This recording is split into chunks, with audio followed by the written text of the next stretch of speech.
বর্তমান সময়ে সবচেয়ে বড় এডিকশনের নাম হলো স্মার্টফোন এবং social media addiction. 90% of people এই এডিকশনের সাথে পুরোপুরি এডিক্টেড।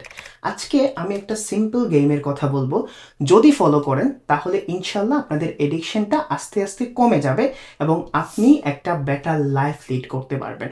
চলেন, আমাদের এই এডিকশনটা মূলত কোথা থেকে আসে।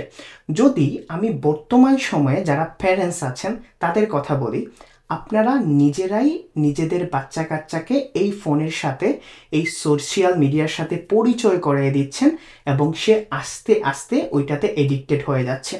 সিম্পল উদাহরণ দিই, আপনি আপনার ফ্যামিলিতে যান, আপনি দেখেন আপনার ফ্যামিলির যে বাচ্চা কাচ্চাগুলো আছে তারা কিন্তু মোবাইল ফোন হাতে নিয়ে ছাড়া খেতেই পারে না।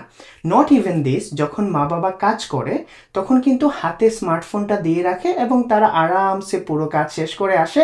তারা কমপ্লিটলি হ্যাপি হয়ে যায় যে আচ্ছা ঠিক আছে, আমার ছেলেটা আমার মেয়েটা কান্নাকাটি করে নাই, আমি আরামসে কাজটা শেষ করতে পারছি। এই যে দেখেন, এইখান থেকেই কিন্তু তার এডিকশনের শুরু হয়। একটা বাচ্চা কাচ্চার গ্রোয়িং টাইম এখন, আমি যদি সিম্পলি মেডিকেল সায়েন্স নিয়ে বলি, এখন কিন্তু তার মাইন্ড মাসেলটা গ্রো হচ্ছে। মাইন্ড মাসেল একটা বাচ্চার সবচেয়ে ইম্পর্টেন্ট পার্ট। এই মাইন্ড মাসেল তার পুরো দেহটাকে কন্ট্রোল করে। আমি কোনো একটা ভিডিওতে বলবো যে মাইন্ড মাসেলটাকে এক্সারসাইজ করা বা মাইন্ড মাসেলটা কেন আমাদের লাইফে ইম্পর্টেন্ট। এখন দেখেন, এই যে প্যারেন্টসগুলো আছে তারা কিন্তু নিজেও জানে না যে তাদের বাচ্চা কাচ্চার কতটুকু ক্ষতি করছে। আপনি 3 থেকে 8 বছরের বাচ্চার কথা ভাবেন, সে কিন্তু তার দিনের ম্যাক্সিমাম টাইম ওই স্মার্টফোনের সাথে স্টে করছে, লিড করছে এবং সে যে কন্টেন্টগুলো দেখছে এগুলা কিন্তু তার মাইন্ডে একটা সফট সিগন্যাল দিচ্ছে যে তার কাছে দুনিয়াটা এইটাই।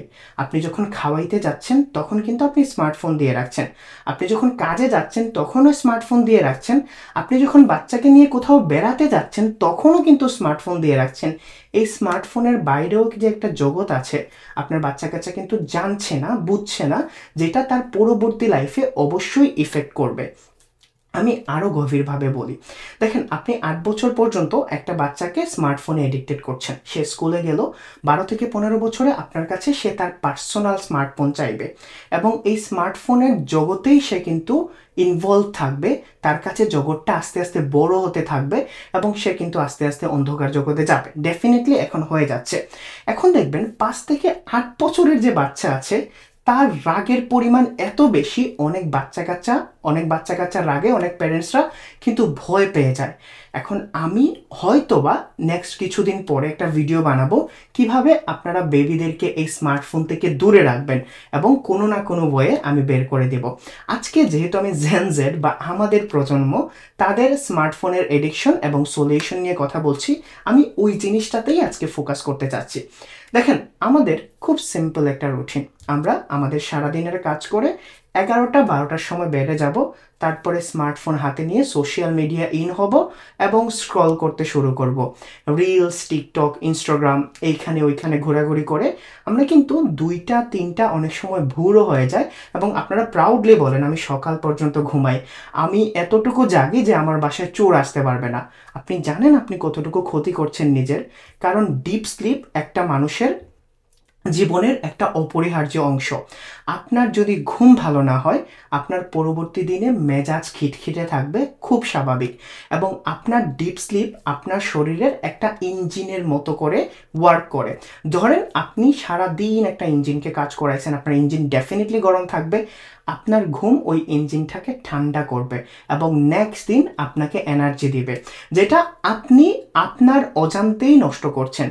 এখন ভাই, স্মার্টফোন ছাড়া তো চলতে পারি না, স্মার্টফোন আমার লাইফের অপরিহার্য অংশ, অবশ্যই অপরিহার্য অংশ, বাট সবার ক্ষেত্রে না। সবাই শুধুমাত্র স্ক্রল করার জন্য, এন্টারটেইনিং কন্টেন্ট দেখার জন্যই স্মার্টফোন ইউজ করে, সোশ্যাল মিডিয়া ইউজ করে।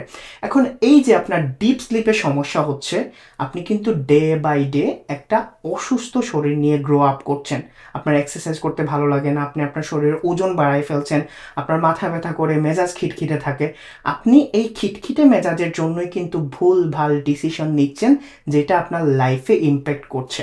এখন আসি হলো আপনি ঘুম থেকে উঠেন, উঠার পরে কিন্তু অলরেডি লেট উঠেন, উঠার পরে আপনি স্মার্টফোন নিয়ে আরও 2 থেকে 3 ঘন্টা স্ক্রল করে তারপরে আপনার বেড ছাড়েন। কিন্তু সাইকোলজি বলে, মেডিকেল সায়েন্স বলে, একটা মানুষের সবচেয়ে বেশি অ্যাক্টিভ সময় হলো মর্নিং টাইম। তখন কিন্তু তার মাইন্ডটা সবচেয়ে বেশি রিল্যাক্স থাকে এবং সে তার বেস্ট ডিসিশনগুলো ওই সময় নিতে পারে। যদি আমাকে কোয়েশ্চেন করেন, আমি ঘুম থেকে ওঠার মিনিমাম 45 মিনিটস পরে আমি আমার ফোন টাচ করি। তার আগে আমি আমার ডেইলি প্ল্যান সাজাই নেই, আমি একটা ছোট্ট ডায়েরি মেনটেন করি, যেটা আমি আপনাদের ক্লাসেও দেখাইছি অনেক সময়।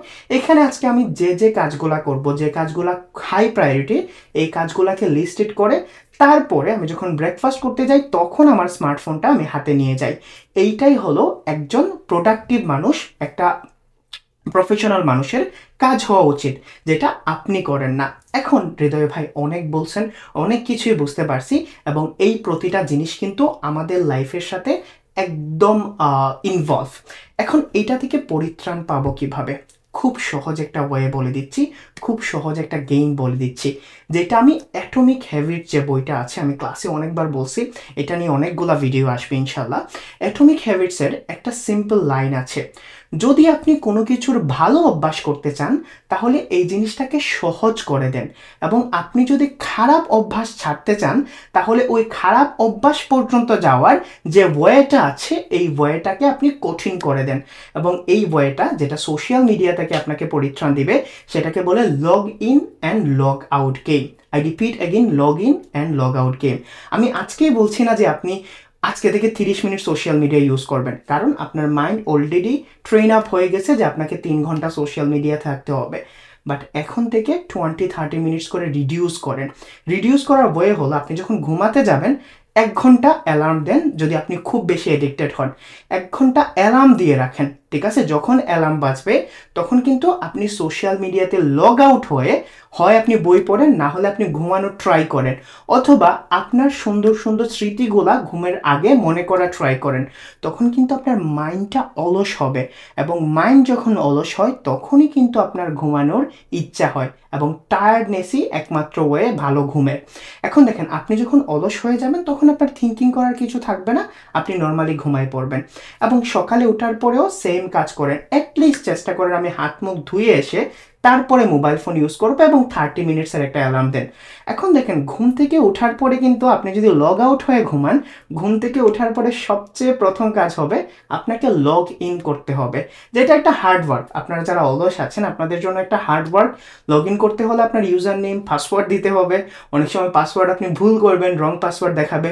2 ফ্যাক্টর কোড আছে, আপনি কোড দিয়ে লগ ইন হওয়ার ট্রাই করবেন। এই কাজটা করতে গেলে কিন্তু আপনি বারবার সেম কাজটা করছেন, এবং আপনার মাইন্ড আস্তে আস্তে বিরক্তি প্রকাশ করবে। এবং আমাদের একটা জিনিস থেকে তখনই মন উঠে যায় যখন আমরা একটা জিনিসের উপর বিরক্ত হয়ে যাই। That's the simple game. এই গেমটা ফলো করেন, যে আমি যে কোনো সোশ্যাল মিডিয়া হোক, আমি শুধুমাত্র ফেসবুক বলছি না, টিকটক বলেন, ইনস্টাগ্রাম বলেন, টুইটার বলেন, যেটা আপনি বেশি ইউজ করেন, জাস্ট আপনি লগ আউট হন, দেন লগ ইন হন।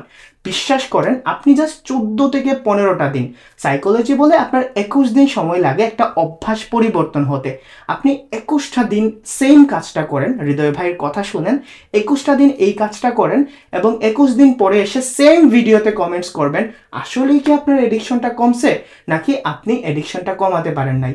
এইটা আমার ক্ষেত্রে, আমিও যে সোশ্যাল মিডিয়াতে এডিক্টেড ছিলাম না, এটা ভুল, আমিও কখনো না কখনো ছিলাম, বাট আমি এইটা অনেক আগে থেকেই ফলো করছি, এবং এইটার রেজাল্ট আপনারা অলরেডি দেখতে পাচ্ছেন।